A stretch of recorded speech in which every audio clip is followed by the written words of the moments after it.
Oui, que Dieu soit béni aujourd'hui encore. Il nous fait grâce. Nous sommes là dans sa présence bénie. Amen.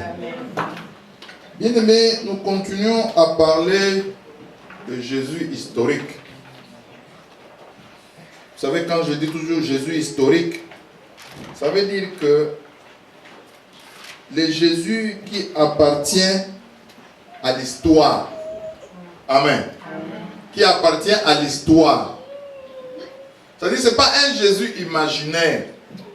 Les gens ont imaginé, les gens se sont dit, nous allons créer un personnage, nous allons créer un Dieu qui n'existe pas, pour que quand même les hommes sur la terre sachent bien marcher. Amen. Ce n'est pas ça. Nous parlons de Jésus historique, c'est-à-dire que de Jésus qui a marché sur cette terre. Amen. L'histoire peut le prouver. On peut aller dans les livres d'histoire, on le trouve. Il y a juste 2000 ans, environ, depuis qu'il a marché sur cette terre. C'est pas loin 2000 ans. Amen. C'est pas loin du tout. C'est tout proche ici. Parce que nous avons encore des vestiges historiques qui datent de 5000 ans, 6000 ans, 10 000 ans. Amen. Mais Jésus, 2000 ans, bien aimé, c'est il n'y a pas longtemps. On peut aller dans les livres d'histoire, on le trouve. On peut faire des recherches scientifiques, on trouve qu'il y a des gens qui parlent de Jésus. Alléluia. Donc, ce n'est pas un personnage imaginaire, il a existé, il a marché sur cette terre. Et les gens qui ont écrit, ils écrivent dans la Bible selon l'inspiration du Saint-Esprit. Amen. Mais les historiens aussi parlent de lui. Une fois de plus, ils défraient la chronique. C'est qu'en cette fin de semaine, en cette semaine que nous sommes, le monde entier va parler de Jésus. Alléluia. Le monde entier. Partout, même dans les coins les plus reculés, on va parler de Jésus. On va parler de Pâques. Amen. Oui, jamais personne n'a défrayé la chronique comme lui. Jamais avant. Quelqu'un dont le monde entier s'entend pour parler de lui au même moment. Alléluia. Dans un coin, on peut parler de tel roi. Dans tel autre coin, on peut parler de tel autre roi. Dans tel coin, on peut parler de tel roi. On peut parler de tel chef religieux et ainsi de suite. Mais dans tous les coins, en même temps, on parle du même roi. Bien aimé, il n'y a que Jésus qui fait ça. Amen. Et cette semaine qui commençons, et que nous commençons réellement, je dis encore tout le monde, tous les journaux, les radios, l'internet, on va encore parler de ces rois-là. C'est pour ça que je parle de Jésus historique. Alléluia. Jésus historique. J'avais parlé lors de la bonne année, lors de Noël. J'en parle encore lors de Pâques, qui est la plus grande fête chrétienne. Amen. Parlons encore de Jésus historique. Et cette fin de semaine qui arrive, il y aura des gens qui seront en congé au travail. D'autres vendredi, d'autres lundi, d'autres encore vendredi et lundi. À cause de quoi? À cause de Jésus. Qu'ils soient musulmans, qu'ils soient bouddhistes, qu'ils soient qui, ils vont prendre congé. Et quand on va leur demander, c'est pas nous, c'est Jésus qui nous a donné les congés. Donc, quelque part, ils vont quand même entendre parler de Jésus. Quelque part, ils vont quand même parler de Jésus. Ils ne peuvent pas dire ces jours-là que non, on n'a pas entendu parler de lui. Personne ne nous a parlé de lui. Non. Amen. Amen. Le Jésus historique. Bien aimé, nous allons dans la parole de Dieu. Nous sommes dans le livre de Jean, au chapitre 19.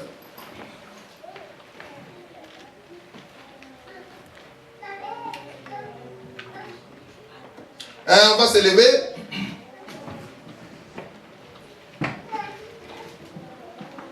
Jean 19, j'espère que vous y arrivez.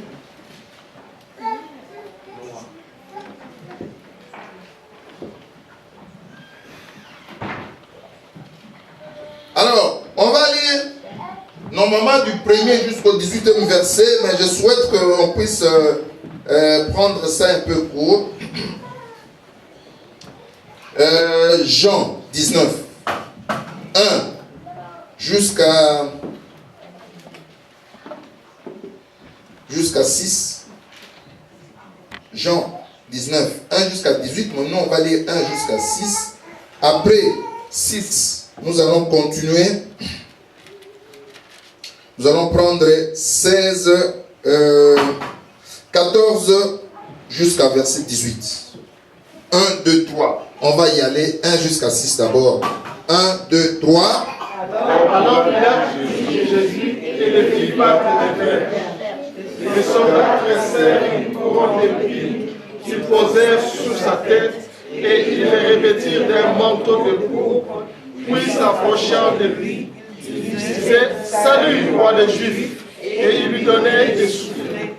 Pilate sortit de nouveau et dit aux Juifs « Voici, je vous l'amène dehors, afin que vous sachiez que je ne trouve en lui aucun crime. » Jésus sortit donc, portant la couronne d'épines et le manteau de pourpre. Et Pilate leur dit, voici l'homme. Lorsque les principaux sacrificateurs et les officiers le virent, ils s'écrièrent, crucifie, crucifie. Pilate leur dit, prenez-le vous-même et crucifiez-le, car moi je ne trouve point de crime en lui. 14. C'était la préparation de la Pâque, et environ la 6e heure, Pilate dit aux Juifs, voici votre roi. Mais ils s'écrièrent, ôte, ôte, crucifie-le. Pilate leur dit, crucifierai-je votre roi? Les principaux sacrificateurs répondirent, nous n'avons de roi que César. Alors il leur livra pour être crucifié. Ils prirent donc Jésus et l'amenèrent. Jésus, portant sa croix, arriva au lieu du crâne, qui se nomme en hébreu Golgotha. C'est là qu'il fut crucifié, et 2 autres avec lui, un de chaque côté, et Jésus au milieu. Amen. Amen. On peut s'asseoir. Bien-aimés, effectivement, pendant cette semaine, nous parlons de la passion de Christ. Verbe pati. En latin, ça veut dire souffrir. Amen.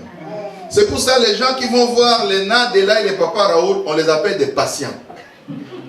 Pas parce qu'ils doivent avoir patience, mais c'est parce qu'ils sont des patis. Ce sont des gens qui souffrent. Donc des malades. Amen. Des malades. Alors quand on parle de la passion du Christ, on veut parler de la souffrance de Jésus. Les souffrances de Jésus. Comprendre qu'il a souffert, bien aimé. Les livres d'histoire en parlent. Jésus historique. Alléluia. La Bible nous l'écrit. Mais si nous allons dans les écrits des historiens, bien aimés, il y en a. On va retrouver que réellement cet homme-là qui avait marché sur la terre, cet homme-là qui a créé la controverse, on l'aimait ou on les haïssait en Judée, cet homme-là, il a passé réellement par une passion. Il a souffert. Amen. Bien aimé, nous faisons toujours nous rentrons pour vous faire réminiscence de ces choses, c'est-à-dire vous faire rappeler ces choses pour que vous les sachiez toujours et que ça marche avec vous. Amen. Que mon Seigneur en qui j'ai cru a souffert un jour pour moi. Et quelle souffrance! Quelle souffrance! C'est ça qu'on vient de lire ici. C'est l'apôtre Jean nous écrit. Jean qu'on a dit, qu'on a appelé les disciples que Jésus aimait. Amen. Cet homme qui l'aimait beaucoup, il a dû souffrir. Alors c'est lui qui écrit ces choses ici. Avec quelle douleur! Mais il devait les écrire. Amen. Parce que le Saint-Esprit les poussa à écrire. Il dit quoi? Il dit que alors Pilate prit Jésus et les fit battre des verges. Souffrance de Jésus, la passion du Christ. Il les fit battre des verges.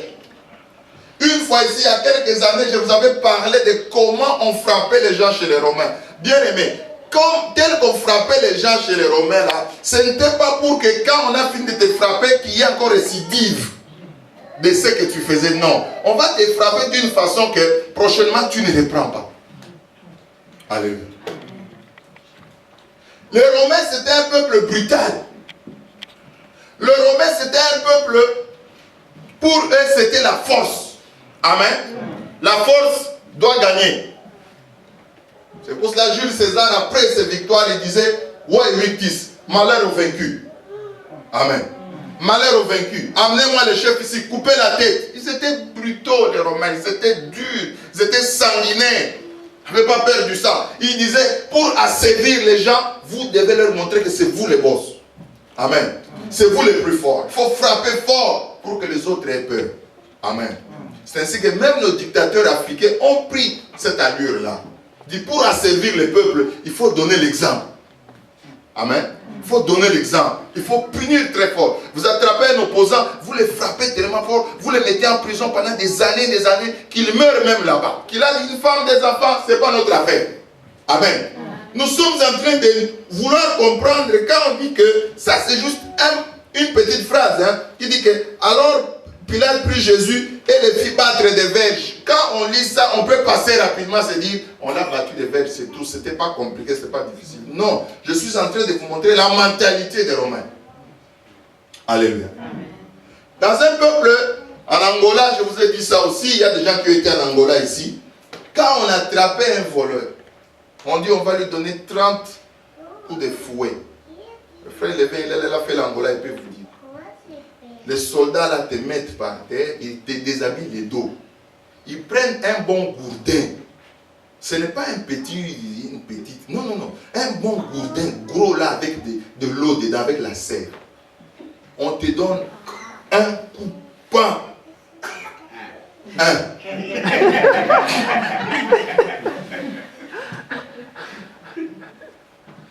Toi tu dis, oh, deux. Ils ne te répondent pas. Encore. Pan. Oh, c'est 4. Chaque fois que tu discutes, ça recommence à 0. Amen. Après les deuxième coup là, tu as compris le message. Tu ne parles plus. Tu souffres en silence. Amen. C'est comme ça avec les Romains. C'est-à-dire qu'ils ont des lanières en cuir. Amen. En cuir. Pas des feuilles simples comme ça. Non. Ça fait rien. Ils ont des lanières en cuir. Au bout de ces lanières-là, nous apprend l'histoire. Ils mettaient des morceaux de fer sur les lanières de cuir. Et puis maintenant, ils font pan. Ça arrache des morceaux de dos. Ça arrache la chair. Les veines sont... Donc déjà dès le premier coup, normalement un homme normal à ce moment-là vient s'évanouir. Alléluia. Le faiblard, il est déjà mort avant que la passion du Christ. Alléluia. La passion du Christ. Et on nous parle souvent, on donnait 40 coups moins 1. Il se disait, si on frappe quelqu'un 40 coups, il va mourir. On donnait 40 coups moins 1, c'est-à-dire 39. Pas.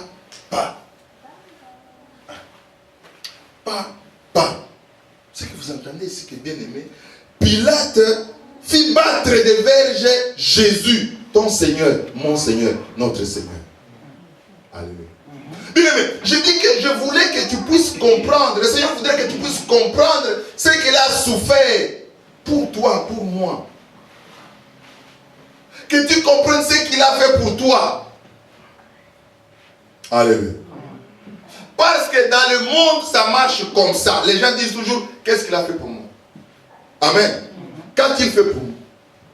Moi, j'ai fait ça pour lui, mais qu'est-ce qu'il lui a fait pour moi? Ça marche comme ça. Il est mon Seigneur, oui, mais qu'est-ce qu'il a fait pour moi? Bien aimé, nous voulons montrer calmement, tranquillement, ce qu'il a fait pour toi, ce qu'il a fait pour moi. Pourquoi nous appelons Seigneur? Pourquoi nous sommes contents quand nous sommes dans sa présence? Pourquoi nous lui disons merci? Pourquoi nous l'adorons? Il a fait des choses que personne n'aurait fait pour nous. Alléluia. Il a fait des choses que nos parents n'auraient pas fait pour nous. Il a fait des choses comme Dieu. Dans un amour extrême. Amen. Dit, je vais mourir pour ce peuple. Je vais souffrir pour ce peuple. Bien aimé, il les fit battre des verges. C'est ça. Nous avions dit qu'il y a quelques années, Mel Gibson, cet acteur-là, devenu réalisateur aujourd'hui, il eut l'inspiration de faire un film sur la passion du Christ. Ce film, une fois de plus, a été vu dans le monde entier. Amen. Les témoignages ont suivi. Il y a des gens qui ont lu sont partis acheter des Bibles. Ils ont commencé à lire parce qu'il y a des gens qui ont pleuré dans la salle. Amen. En regardant, en suivant, ils ont pleuré. Ils ont dit, mais on ne savait pas que cette affaire-là c'était comme ça. Parce que le film a essayé de retranscrire dans quelques détails près comment réellement c'était pour que les gens comprennent. Amen. Inspiré. Alléluia. Inspiré.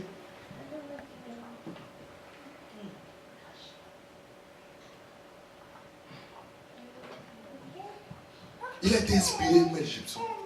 Il a fait ce film-là. Il a montré. Maintenant, les gens ont vu à peu près c'était comment. Comment ce roi-là a souffert. Mais pour toi, pour moi, pour nous.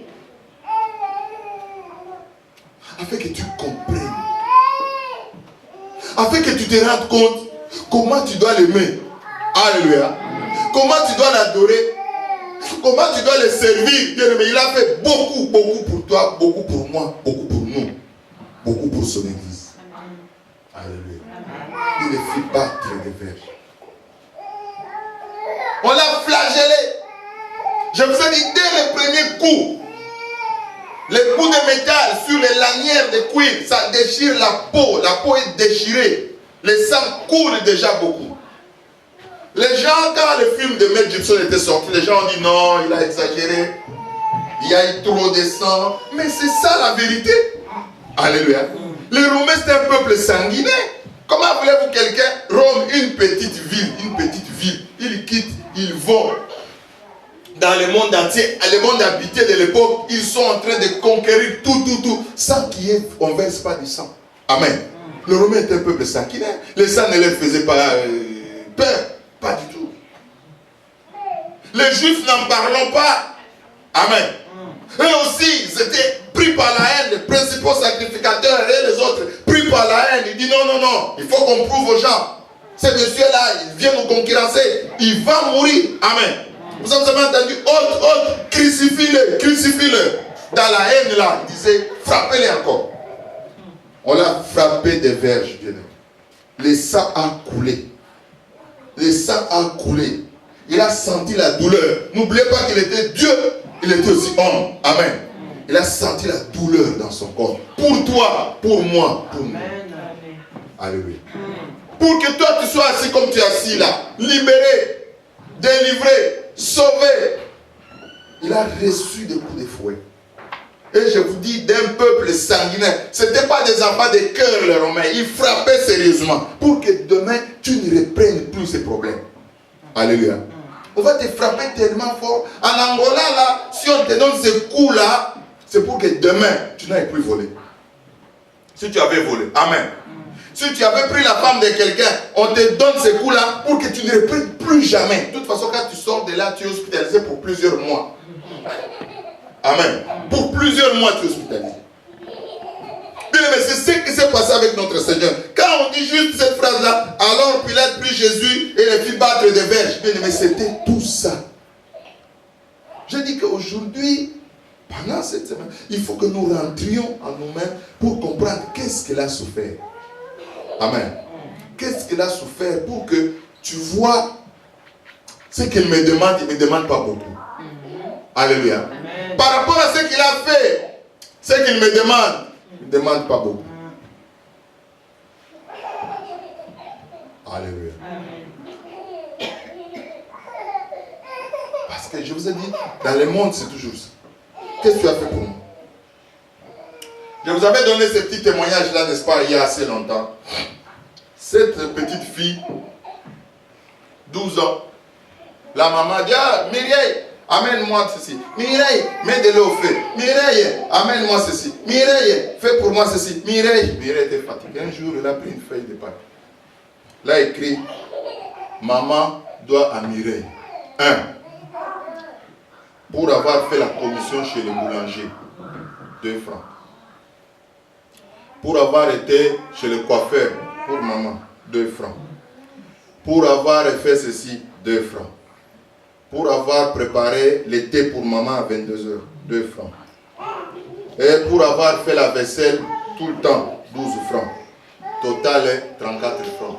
Il a laissé sur la table. Maman est venue, elle a lu. Elle n'a rien dit. Elle est partie dormir.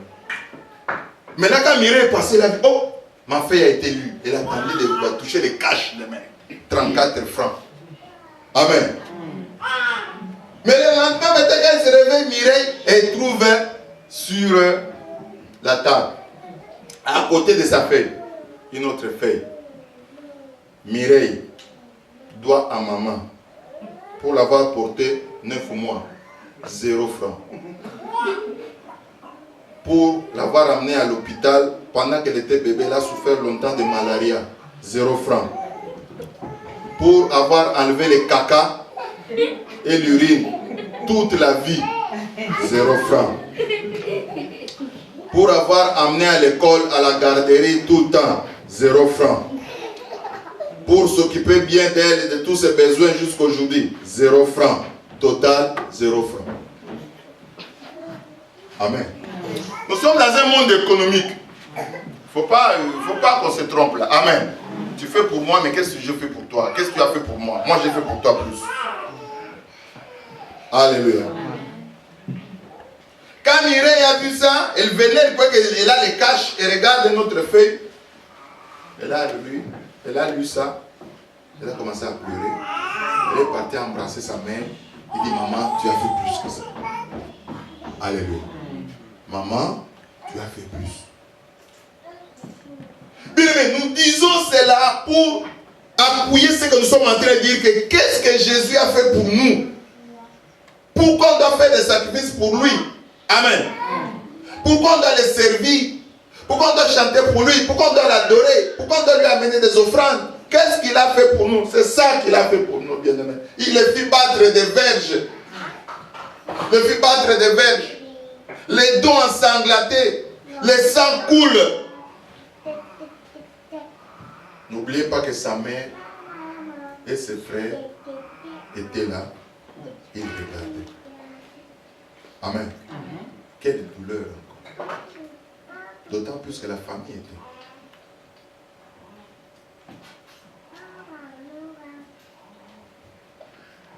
Et ils n'ont pas fini là.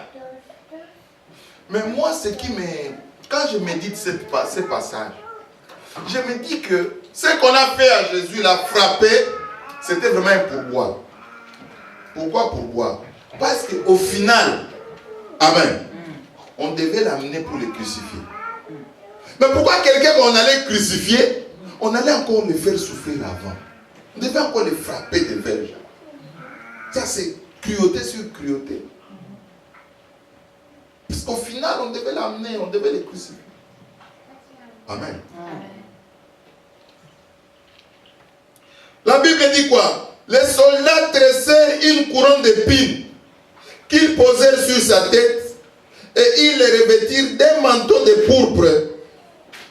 Puis s'approchant de lui, il disait, salut roi des Juifs, et il lui donnait des soufflets. Amen. Ils ont tressé une couronne d'épines. Ils ont pris les épines là, eux-mêmes ils faisaient attention pour ne pas se blesser parce qu'il y avait des épines. Vous savez, les épines, vous ne pouvez pas jongler avec ça. Mais on jonglait avec ça. Je sais qu'en jonglant avec ça, ils se sont même blessés un peu. Amen. Et puis ils sont partis mettre ça sur sa tête, on a enfoncé. Quand on enfonce une couronne d'épines sur ta tête, qu'est-ce que ça fait? Ça entre dans la chair là-bas, il y a du sang qui va couler. Encore. Alléluia. Pour dire, tu disais que tu étais roi, voilà, nous on va te donner une couronne de vrai roi que nous connaissons, couronne d'épines. Porte ça, ça va te faire mal. Quel roi tu peux être toi? Tu veux sauver qui toi? Nous sommes déjà sauvés nous autres. Moïse nous a déjà sauvés.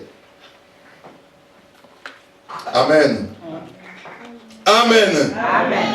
Et on lui a fait porter un manteau de pourpre, un manteau rouge. À l'époque, on l'a toujours dit, tout ce qui était rouge, c'était cher et c'était pour les riches. Mais eux, pour les cas d'espèces, ils sont partis prendre un manteau de pourpre qui était pour les riches. On lui a fait voir, mais tu es roi, non? Un roi porte seulement du rouge. Alléluia. C'est pour ça que vous allez voir dans tous les films des Romains, les ceinturions romains, ils ont toujours une cape rouge sur leurs épaules.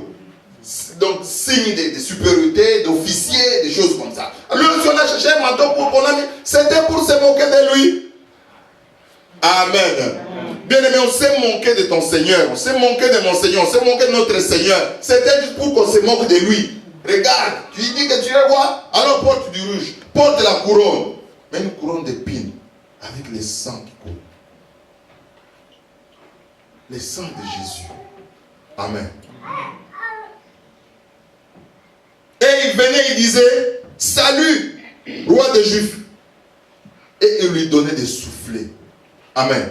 Il les giflait. Ah. Qui t'a giflé? Pas, on ferme les yeux. Pas, qui t'a giflé? Dis-nous. Il était devenu la risée. Les disciples voyaient. Sa maman regardait. Ses frères regardaient. Amen. Amen. Quelle souffrance. La passion du Christ. Pilate sortit de nouveau et dit aux Juifs, voici, je vous l'amène dehors, afin que vous sachiez que je ne trouve en lui aucun crime.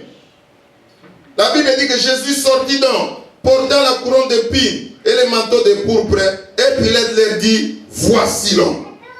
Amen. Pilate leur présente, voici l'homme. Et chez Homo, voici l'homme. C'est lui. Dis, c'est lui. Et c'est pas quelqu'un d'autre. Non, non, c'est lui. C'est lui que nous cherchons. Celui qui doit mourir, c'est lui. Alléluia. Celui qui devait mourir, hein, c'est lui vraiment. Mais pour toi, pour moi, pour nous. Il devait passer par nous. Il devait passer par nous. Et Dieu, homo, voici l'homme. On l'a présenté. Bien aimé, Jésus est présenté. Même aujourd'hui, le Jésus historique est présenté dans le monde entier. Alléluia. À l'époque aussi, Pilate l'avait présenté. Personne ne pourra dire ce jour-là, Seigneur, je ne savais pas. Seigneur, je n'ai pas entendu parler de ton Jésus là. Seigneur, non, non, non, même Pilate l'avait présenté. Voici l'homme, et Homo. Les gens disent, oui, c'est lui. On l'a reconnu. Alléluia.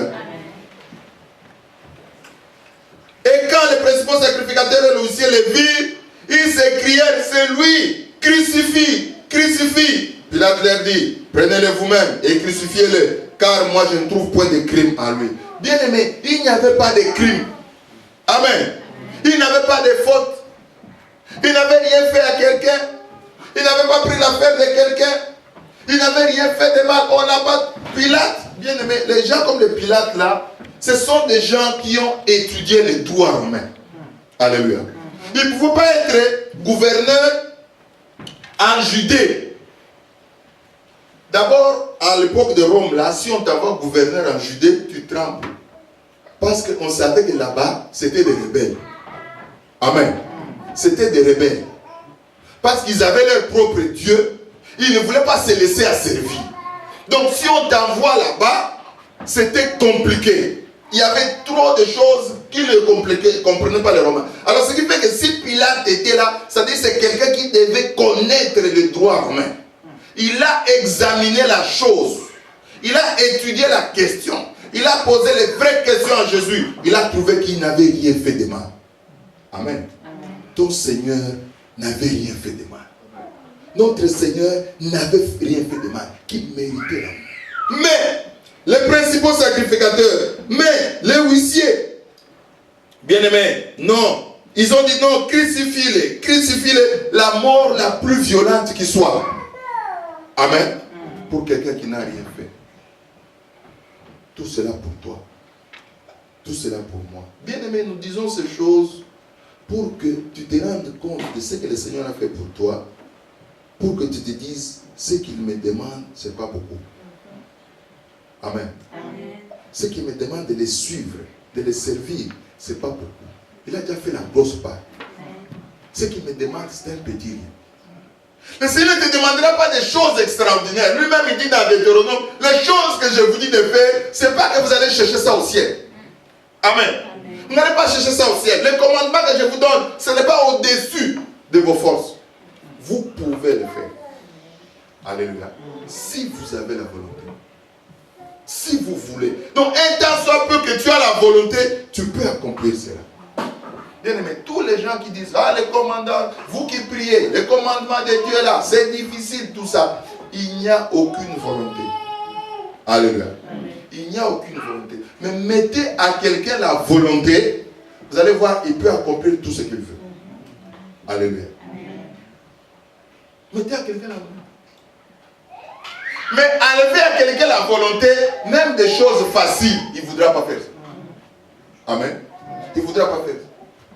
Je vous ai toujours dit, par exemple, les cultes. Aujourd'hui, les gens se disent, oh, désormais, vous allez commencer à prier à 8 h du matin. Ça va sembler difficile. Mais, nous allons au travail, vous allez au travail. Il y a des gens qui commencent à 6 h du matin au travail. Est-ce que c'est faux? Oui. 6 h du matin, le travail commence. Vous avez entendu la sœur Mamie, elle va quitter ici un long voyage de 16 h. Kinshasa. Kinshasa a pillé le Lubumbashi. Pourquoi? C'est le travail. Amen. Maintenant, si on lui avait dit, ma soeur, il y a une prière à Lubumbashi. C'est loin. Loin comme ça, pour la prière. Est-ce qu'ici, il n'y a pas la prière?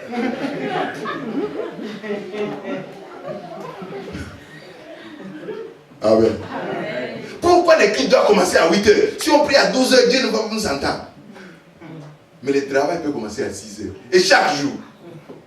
Et à 6 h moins 10, présent. Bonjour superviseur, je suis là. Mettez juste un peu de volonté. Amen. Avec Dieu, il fera le reste. Amen. Il marche avec celui qui marche déjà. Amen. Et celui qui ne veut pas marcher, il ne peut rien faire pour lui. Il faut qu'il marche un peu. Jésus faisait toujours quelque chose sur ce que vous avez. Il vient. Comment? Les gens ont faim, oui. Combien de pain? Qu'est-ce que vous avez? Amen. Qu'est-ce que vous avez? Alléluia. Oh, nous avons ici 5 pains et 2 poissons. Il dit, amenez-moi ça. Donc, vous deviez avoir quelque chose. Alléluia. Vous devez faire un pas. Le prophète entre dans la maison de cette femme, la veuve, l'a dit, madame, qu'est-ce que tu as? Amen. Un peu d'huile. Il dit, amen ça. L'autre entre dans le prophète chez la veuve, c'est qu'est-ce que tu as? Il dit, juste un peu d'huile et un morceau de farine. Je ferai. Pour moi et mon fils, nous mangerons. Après cela fini, il dit, amen ça. Ça dit, tu dois avoir quelque chose. Tu dois faire un pas. Et Dieu fera le reste. Les grands pas, c'est Dieu qui fera, c'est pas toi. Mais tu dois faire quelque chose. Or, les gens justement ne veulent pas faire ce petit pas-là. Ils disent non, c'est compliqué, c'est difficile. Le commandement de Dieu, c'est trop compliqué, c'est trop difficile. Il n'a même pas osé. Amen. Il n'a même pas essayé. Il n'a même pas essayé. Les gens qui boivent, là, vous disent, hey, moi, passer du temps sans boire, comment? Mais comment? Nous autres, on vit comment sans boire? On vit comment? Hein? Alléluia. Oh, moi, vraiment, arrêter la cigarette, tu vas arrêter comment? Mais nous autres, on vit comment sans cigarette? Vous voyez vraiment, au travail, là, il fait 20 moins 22. Quelqu'un met le manteau. Il va te... Quel esclavage! Il greloute, mais il est dehors là-bas, dans le petit abri là. Et puis il rentre, il est tout rouge. Amen. Amen. Mais comment les autres vivent sans ça? Alléluia. Juste un pas. Fais un pas. Et Dieu fera le reste. Commence quelque chose. Amen. Et il fera le reste pour toi. Oh bien-aimé.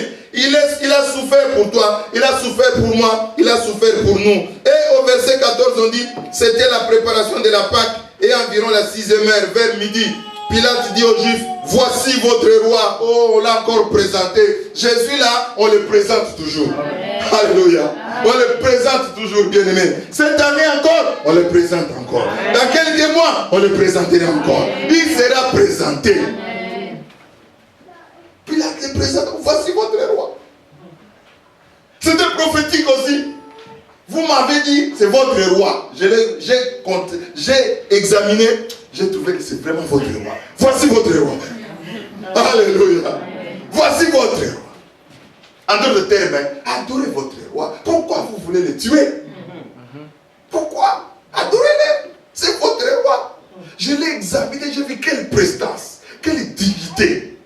Amen. Quelle dignité. Il a l'air d'un roi. C'est pour ça qu'il a dit, voici votre roi. Avec quelle dignité. On lui pose des questions, il répond. On pose la question. Il a dit, mais écoute, c'est à moi que tu ne réponds pas. Est-ce que tu sais que j'ai la capacité de te relâcher ou de te faire crucifier? Il dit non, tu n'as aucun pouvoir qui te soit donné, que cela vienne du ciel. Ah, quelle dignité. Il n'avait pas peur de la mort. Alléluia. Il est celui qui avait vaincu la mort. Amen. Il ne pouvait pas avoir peur de la mort. Et Pilate était surpris, dépassé, il ne comprenait plus rien. Il dit, mais qui j'ai en face de moi? Amen. Alléluia. Et n'oubliez pas, ici, on ne nous le dit pas, c'est que sa femme avait vu la nuit. Alléluia. Nous nous rappelons de ça, n'est-ce pas? La femme était venue lui dire, Pilate, n'est rien dans l'affaire de cet homme-là. Lave-toi les mains. La nuit, j'ai vu des choses. Oh, bien-aimé, laisse que Dieu combatte pour toi. Amen. Laisse que Dieu aille parler à tes ennemis. Laisse montrer à tes ennemis que non, celui-là que vous combattez, vous ne le connaissez pas. Amen.